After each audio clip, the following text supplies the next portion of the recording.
Hi Coronado, I'm Blair King, Coronado City Manager, and this is the weekly update for the week ending January 24th, 2020. Following 3 recent pedestrian-involved accidents where drivers did not see pedestrians in the city's commercial district, the Coronado Police Department last week stepped up safety efforts. Officers are balancing their campaign between educational contacts, issuing written and verbal warnings, and writing citations.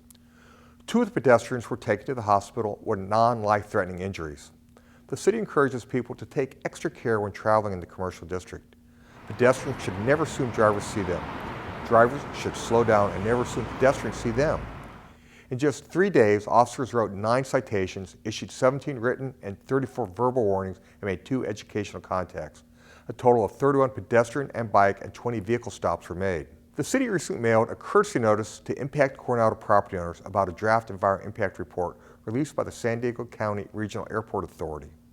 The environmental impact report is related to the creation of the draft airport land use compatibility plan for Naval Air Station North Island. If adopted, the plan will have zoning implications on more than 1,000 existing residential units and commercial properties in Coronado. The draft EIR concludes that the airport and land use compatibility plan will result in significant and unavoidable impacts to land use planning in the city of Coronado. Although these are not the city's document, the city wants local property owners to be aware that they will affect their properties. The city is working on its own comments. Individuals can make comments themselves. The documents are available for public review through February 7th at City Hall and at the library. Naval Base Coronado, with facility support from the city, will hold a public meeting next month at the library.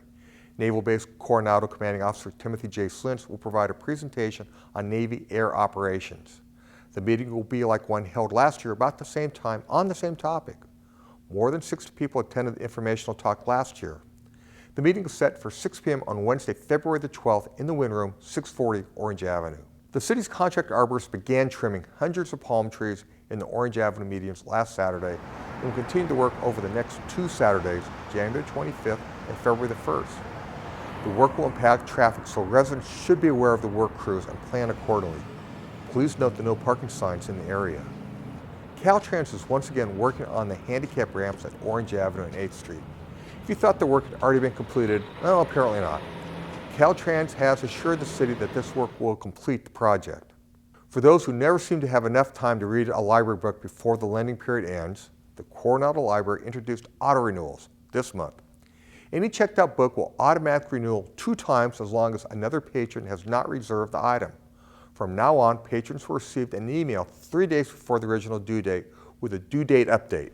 The email will either give you a new extended due date or let you know that the item is still due in 3 days if there are restrictions on the item or if it was reserved. Items will renew for as long as the original checkout period. Patrons can log on to their accounts near the original due date to see if they have items automatically renewed. The move reduces the threat of fines and gives readers more time to enjoy their books. On Thursday, February the 13th, the Spreckels Center will host a Valentine's Day luncheon. The lunch will be held from 11:30 a.m. to 1 p.m. The cost is only $12 for residents and $15 for non-residents. Lunch will be provided by the Coronado Golf Course Restaurant Feast and Fairway, followed by a Valentine's Day craft to commemorate the day. Call 619-522-7343 or visit the Spreckels Center to reserve. This week's Pet of the Week is Merlot. Hi, my name is Erin and I'm a volunteer here at the Coronado Animal Care Facility with Paws of Coronado. This week, our Pet of the Week is Merlot. Merlot is a 1-year-old domestic short-haired cat who came to us when she was found abandoned in a box with a number of other young cats and kittens. We don't know what happened in Merlot's previous life that left her missing an eye, but what we do know is that she does not let it get in her way. Merlot does not seem to have any sort of discomfort or problems because of her eye.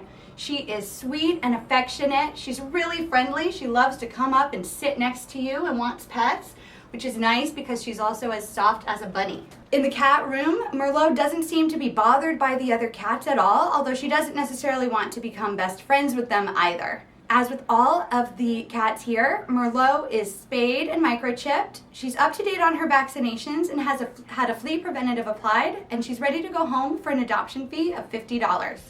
To set up a visit with Merlot, call Paws of Coronado, which runs the city's animal care facility at 619-522-7371. For more information on these events and all the city's news, check out the City Manager's Weekly Update online.